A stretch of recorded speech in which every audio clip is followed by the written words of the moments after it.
the side that you should be your children's friend, a lot of it was based on the fact that it could be that, being firm, strong, and sort of a hierarchical relationship could be it works, but it doesn't really work because even in the previous generations, like the children listened, but like did they superficially listen? But did they, when they grew up, now they're all damaged and and things like that. You are listening to the JP Show, where we discuss the issues you care about from a Jewish perspective. I am Rabbi G. And I am Rabbi Levi. And we hope you enjoy this episode.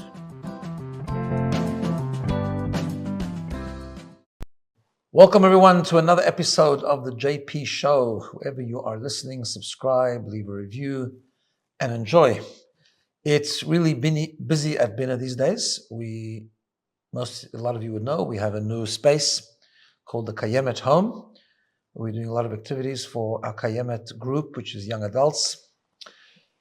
We did something for them on Shavuot. We had what we call a Bites and Insights series where we eat dinner on a Wednesday night and we discuss all sorts of different questions about relationships, communication, all from a Jewish lens. And it's really exciting. And we have on the end of Shabbat, Rabbi Levi, tell us about the fathers and sons, which has been going amazingly. That's this winter, yeah. Fathers and sons come and learn together on Saturday night, right, like an hour after Shabbat. And it's a full room of children, parents learning, which is beautiful. So this winter, we've added another layer to that. We have now grandparents and grandchildren. That's right. So I thought I'd take some of the load off Rabbi Levi. He can't learn with three of his sons at one time, so I'm learning with one of them, which is really exciting. I'm enjoying it. This past week, there was someone else learning with a grandson, I think. Yes, it was. Yeah, that's right. So that's all exciting, really packed. It was beautiful. And the regular BINA program, which is just ongoing, and we're planning some big things coming up. So we'll keep you posted. But absolutely.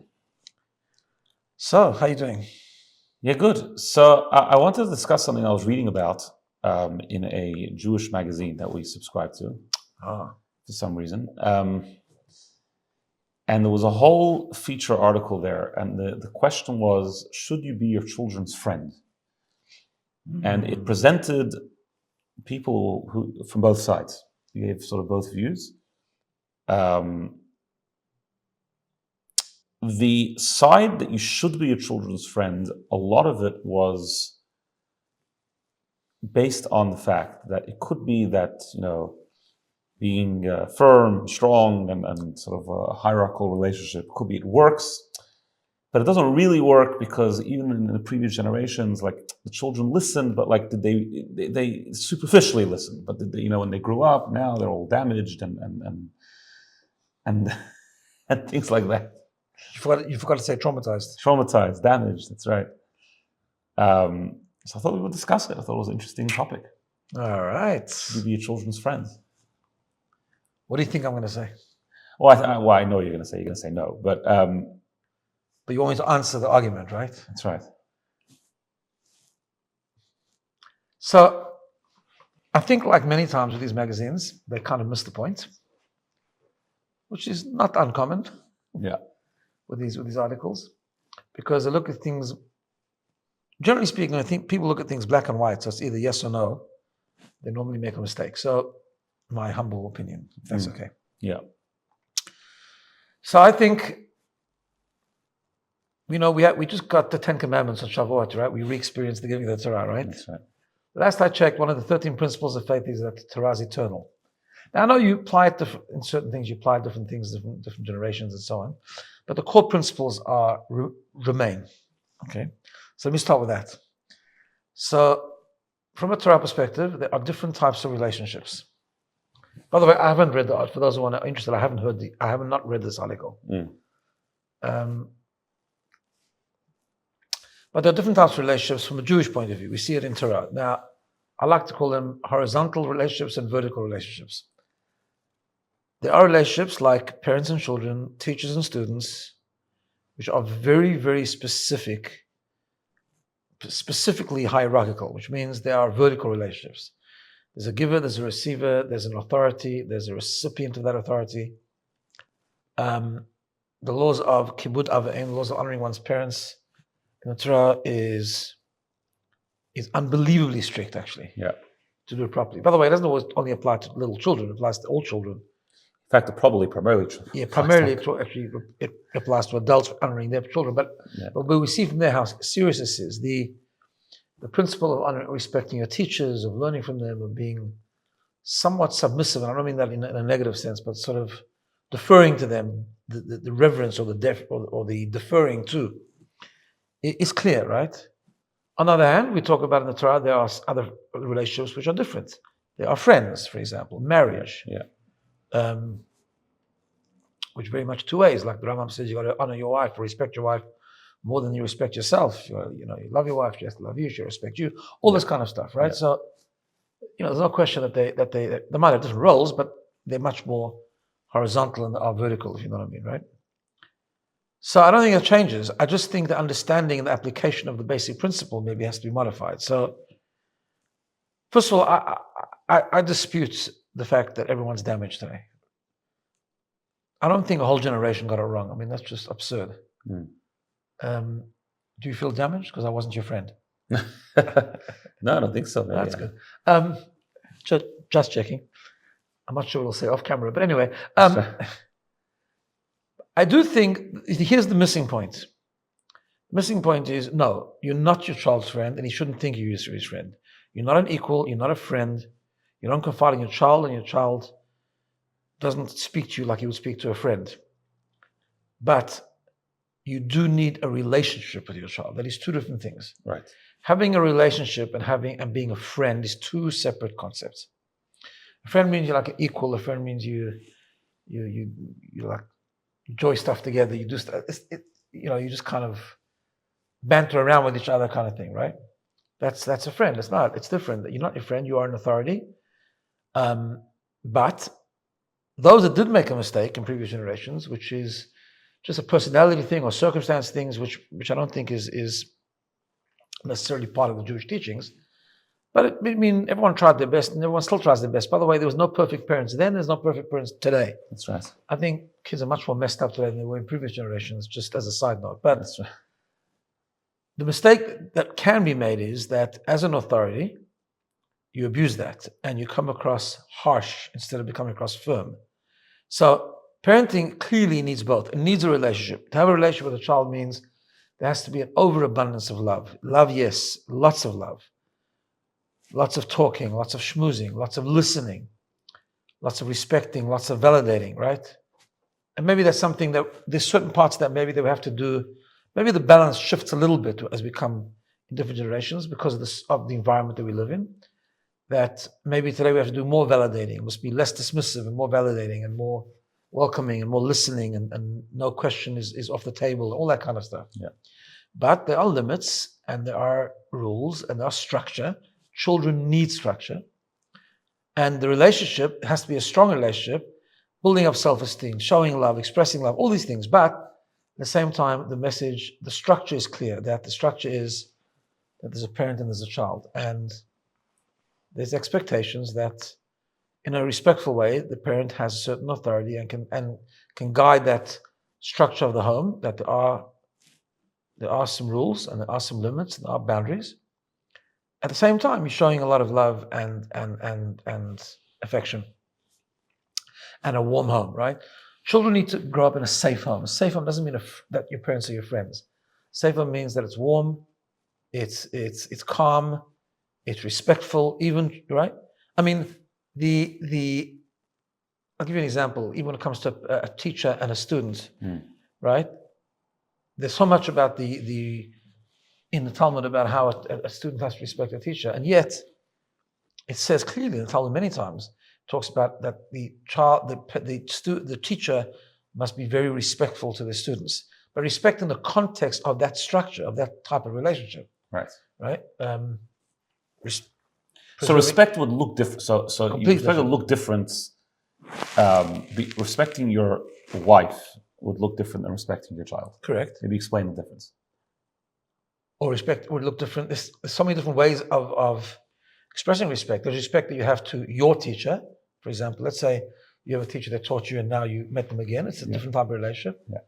I'll give you a little example. The Rebbe, the Lubavitcher Rebbe, when he became Rebbe and he was a world leader, his early primary school teacher, if you can call it that, Cheder teacher, who taught him Aleph Beis and to read and taught him other stuff, made it out of Russia and came to America, and he went into an audience to the Rebbe. Now, the custom was that Hasidim, those who considered themselves strong followers of the Rebbe, when they would go into him, they would not sit down.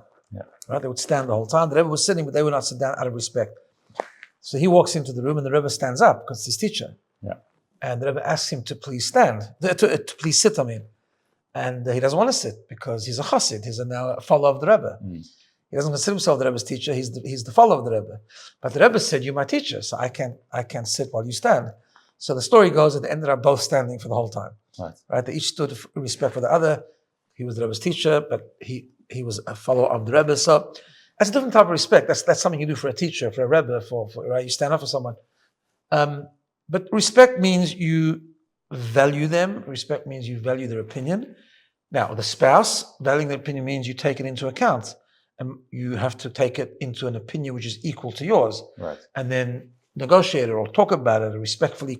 It might be in conflict, but you can still have a very respectful argument or difference of opinion. And then you work out a compromise or pathway or whatever, an alternative, a solution, whatever the case is. With a child, you also have to value them and you have to listen to them and you have to value their opinion, but not as an equal. It's different. Respect. Is there never a time that you compromise with the child? Only if you think it's good for the child. Right? Yeah, some things, but there are certain non-negotiables. As a spouse, even if you think it's not necessarily, there's room for compromise even when you totally don't get them. Even if you think you're totally right, exactly. Right. Because you have to try and understand where they're coming from. The child you also have to understand, but at the end of the day, you know better than the child. That's your role. Your role is the adult. The adult is supposed to know better what's good for the child than the child itself. Now, you might strategically decide to give in a little bit, whatever, because you want to negotiate, you want to bring the child along. That's okay. But not because you actually think that they're unequal to you. They're not unequal to you. And the child needs to know that. And the child needs to know that sometimes you don't always have to give a reason. Sometimes they have to listen to you because you just know what's good for them and they have to listen. But that can be done. People get very nervous when you say that because, that's harsh and that's disciplinary and it's over strict and it's overbearing. It doesn't have to come across as strict. It just can come across as a fact. It can come across calmly. You can come across, there's different ways, different strategies. But there's such a confusion between harshness and firmness. They're two different things. Also, at a child, it'll only be effective, and I tell this to parents lots of times, you do have to set boundaries and you do have to be the authority, but it has to be together with an amazing abundance of love that you give and warmth and calmness. It has to go together, otherwise it's not going to work. Which is the hard part, because most people are one or the other. Most people find it difficult to combine what we call in Kabbalistic terms, chesed and gevura together, like, compassion, kindness, love, and discipline. They find that difficult because it's hard to do that. Does this change as the child gets older? Yeah, the Gemara, the Talmud even talks about it. And it does. So, for example, when you become adolescents, that's different. You still are the authority, but the way you communicate that authority is very different.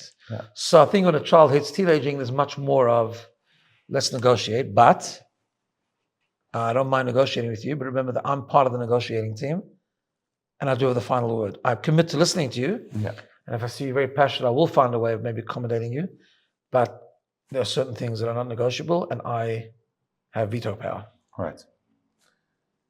And how about when the child gets even older? What does even older mean? In the 20s, 30s, 40s. They let them do what they want. You don't mix in. Why? Because they're adults. It's now up to them. It's now up to them. Now, by the way, it depends from whose perspective you're talking about, right? Okay, that's interesting. Okay, explain.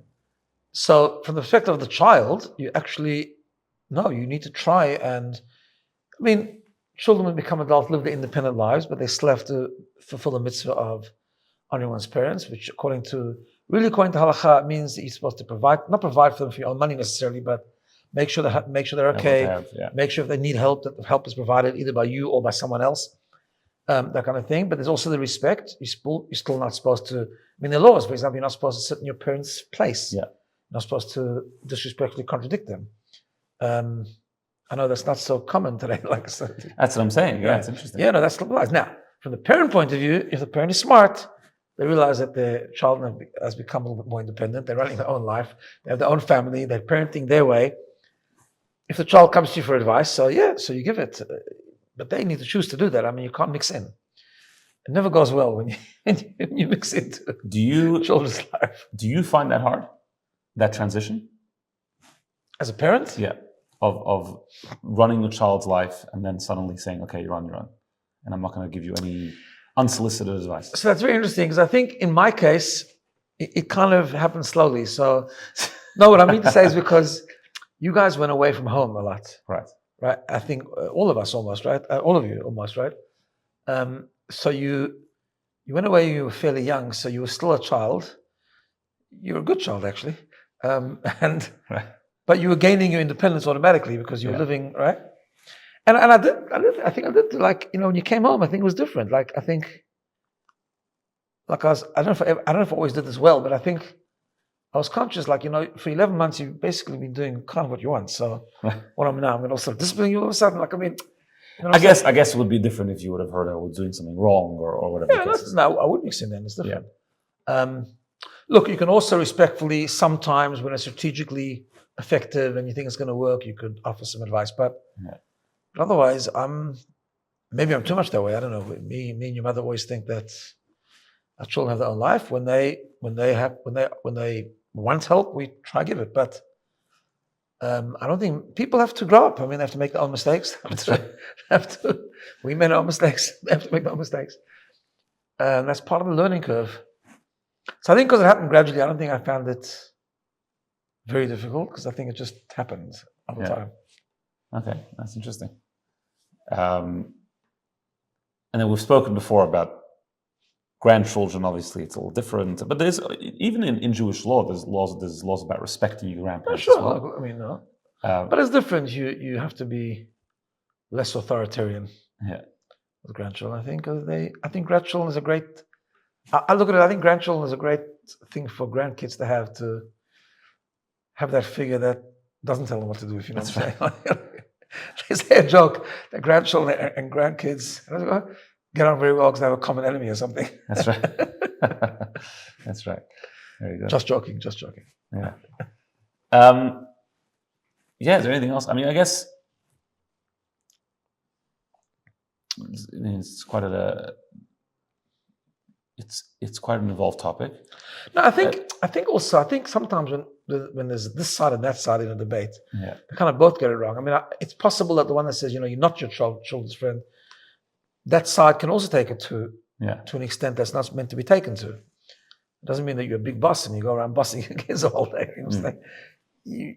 Yes, love and warmth is very, very important. It just doesn't mean you're their friend. Yeah, for sure. Okay, very interesting. Have a good week, everyone. All the best. See you next week.